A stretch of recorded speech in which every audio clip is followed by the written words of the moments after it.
Oh, don't mind me, just making super hot fire. Up until recently, Toblerone had an untouchable reputation. That is until they decided to cut down on cocoa costs and take their bars from this into this. Oh no.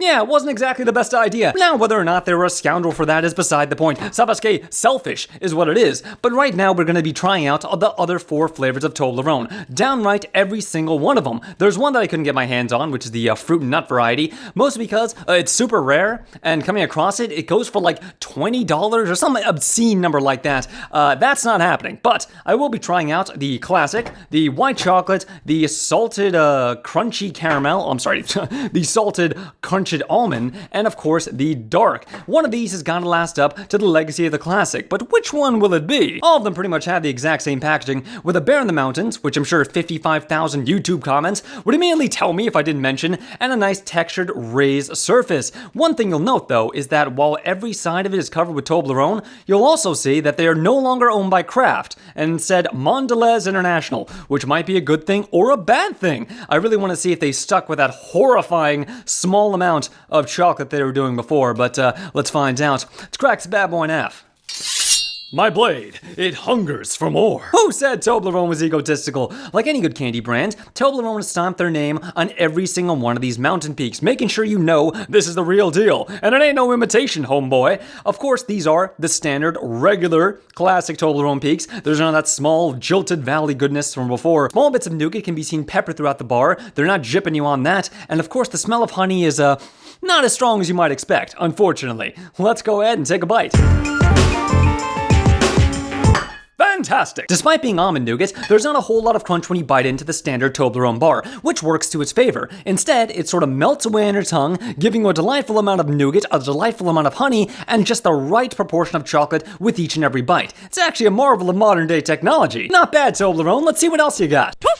Next up, we've got Toblerone Black, and right off the bat, you can immediately tell it's a lot more sinister and scary looking than the old one. This is the darkest, blackest chocolate bar I've ever seen in my life. It's pretty much the Boondocks equivalent of candy, and right now it is, oh, good God almighty, it doesn't have any smell. There's no smell whatsoever.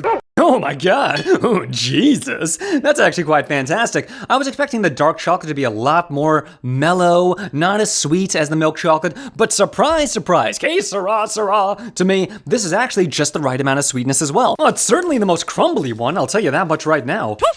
Next up, Toblerone White Chocolate. Okay. And of course, to round it all out, we've got Toblerone salted caramelized almonds and honey and almond nougat. My good God almighty, it's certainly the most ambitious bar that they've ever done, because there's a lot of ingredients going on here, a lot of balls to juggle, and much like that time I got banned from the old country buffet, because let me tell you, I got banned, okay? Because the chef working at the kitchen stand, or the fruit stand, whatever you want to call it, wouldn't stop making hard, unbreaking eye contact with me while he was balling his melons. Texture-wise, it looks exactly the same as the standard Toblerone bar, with a couple of big old almond notches down at the bottom. If you looked at these side by side without actually taking a big old chunk out of one of them, you'd think they were the same bar.